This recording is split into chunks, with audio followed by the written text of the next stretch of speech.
बहुत पुरानी बात है। गांव में एक बहुत होनहार लड़का हुआ करता था। वह धनुर्विद्या में बहुत निपुण था। वह राज्य का सबसे अच्छा धनुर्धर बनना चाहता था।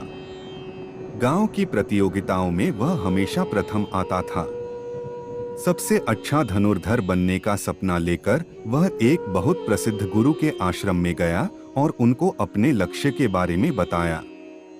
गुरु ने उस लड़के से कहा, अगर तुम राज्य के सबसे अच्छे धनुर्धर बनना चाहते हो तो तुमको मेरी हर एक बात बिना प्रश्न किए माननी पड़ेगी, तभी तुम यह लक्ष्य प्राप्त कर सकते हो।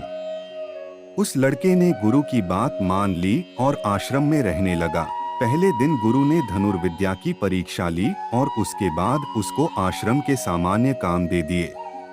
जंगल से लकड़ी काटकर लाना, गाय की सेवा करना और आश्रम के विभिन्न काम करना, और जितना वक्त मिले उसमें आश्रम के दूसरे शिष्यों के लिए धनुष बाण बनाना।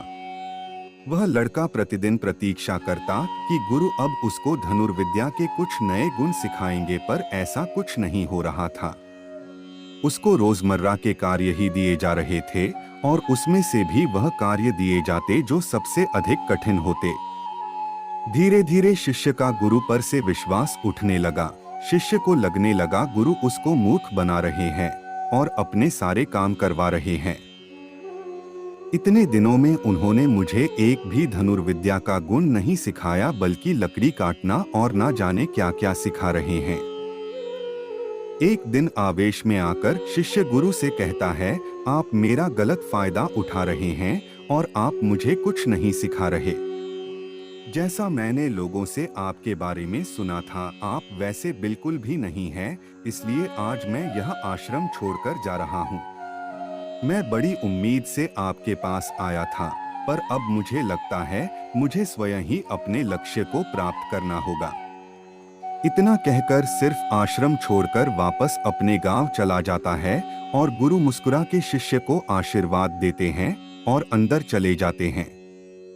वह जब धनुर्विद्या का अभ्यास करता है तो देखता है उसके हाथ पहले से अधिक मजबूत है और वह आसानी से निशाना लगा सकता है।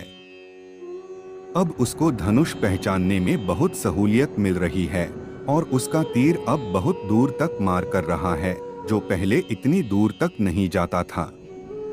एक ही दिन के अभ्यास में उसको यह समझ में आ गया कि पहले से उसकी धनुर्विद्या में बहुत अधिक बदलाव आ गया है और वह पहले से बेहतर हो गया है। उसको यह एहसास हुआ कि दैनिक कार्य करते हुए भी उसके गुरु धनुर्विद्या के बारे में ही सिखा रहे थे। वह तुरंत आश्रम गया और गुरु से माफी मांगने लगा। गुरु ने कहा, तुमने बहुत दिनों तक बिना प्रश्न किए जो मैंने कहा वह किया। मुझे लग रहा था तुम बहुत पहले चले जाओगे, पर तुमने मेरा कहा कई महीनों तक माना और मैं तुमको धनुष बनाना इसलिए सिखा रहा था ताकि तुम उसकी खूबियों को अच्छे से जान सको। दैनिक कार्य इसलिए करा रहा था ताकि तुम्हारा शरीर मजबूत हो सके और तुम दूर के भी लक्ष्य आसानी से साध सको।